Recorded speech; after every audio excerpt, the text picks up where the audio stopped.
Lots of developments. We can speak to Saleh here, who is a senior lecturer of Iranian studies at the Australian National University, and also in Tel Aviv we have Ori Goldberg, who's an Israeli political commentator. Gentlemen, welcome to you both. Ori, I'd like to start with you first of all, if I may. So the Israeli leadership, as we've just been hearing, defiant in the face of this latest strike from Iran. But I'm wondering just how resilient the nation as a whole is to this kind of attack, despite the overall support for the war in Iran? Well, it is and it isn't. By the way, if you hear sirens as I speak, we've been given an advance warning, so they might be operating. The general Israeli population, again, supports the war en masse at a collective level. Privately, I think cracks are most definitely showing. But once again, the most effective Israeli repressive machine in terms of repressing negative thoughts like, why are we fighting this war, is turning it into a domestic dispute. I think that's what Prime Minister Netanyahu is also trying to do. He's trying to suggest that anyone who doesn't support this war is, a fifth columnist and so on and so forth. I understand President Trump is doing the same. Because I heard he said that following the death of Iran, America's greatest enemy is the Democratic Party. That's exactly what's going on here. People don't really understand where this war is going, but the discourse is already steamrolling towards a direction where if you don't support the war, then you're a traitor to the nation. Alam, same sort of question to you. What about the resilience within Iran itself? It's under this continuing barrage right across the country. What is the degree to which the support for the leadership in their ongoing response against the incoming? What is the feeling there?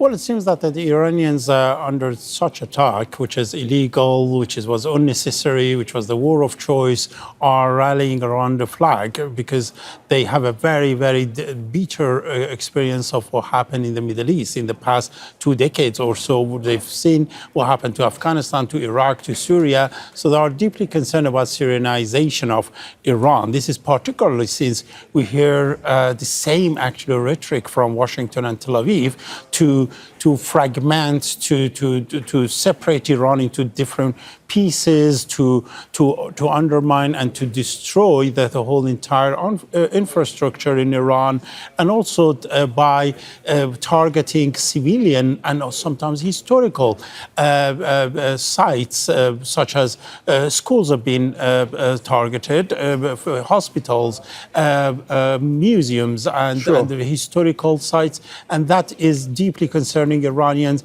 and their sense of nationalism. Of course. What is your sense of this latest ultimatum from Donald Trump, Alam, giving 48 hours for the Strait of Hormuz to be opened to everybody, or he'll start attacking power plants within the country? Well, that has lots of discrepancies we hear from President Trump himself, not to mention Tel Aviv at the same time. He said that the war is finishing soon, and it doesn't. He said that we will, the regime change, the regime collapses soon. It didn't happen. They said they should surrender completely, and it didn't happen. They said that the regime is weakening. It didn't happen. We see that still they have their missile capabilities.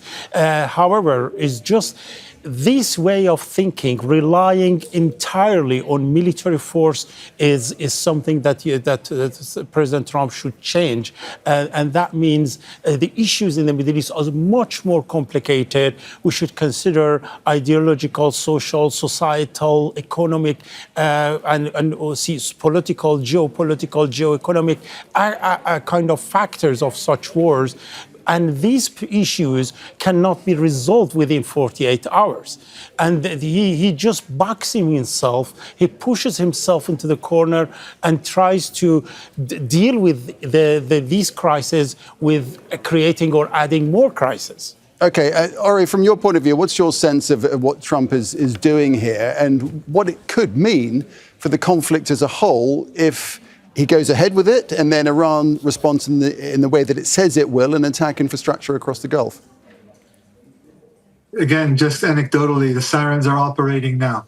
My sense is I agree completely. I think that Trump is a known waffler.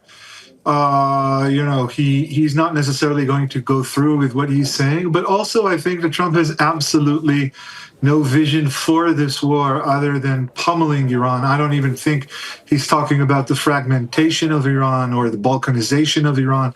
I think that with him, things are very simple. They're very black and white. He wants to pummel Iran into a complete surrender. That said, I don't think he's quite cognizant or that he is taking on what that would mean, not just in the long term or for world energy prices, but what it would mean for the American military. Disastrous ground incursion, even into Hajj Island or into Iran proper, will, I have no doubt, end catastrophically for the American military. Iran is being quite consistent, quite durable, despite the really intense attack it's been undergoing for the past 3 weeks. And there's no reason to assume that the Iranians won't do exactly as they say they're going to do, which has been characteristic of Iranian behavior since this began. Okay, Ori, thanks for that. Ori Goldberg there in Tel Aviv and Saleh here in the studio. Thank you very much. Thank you.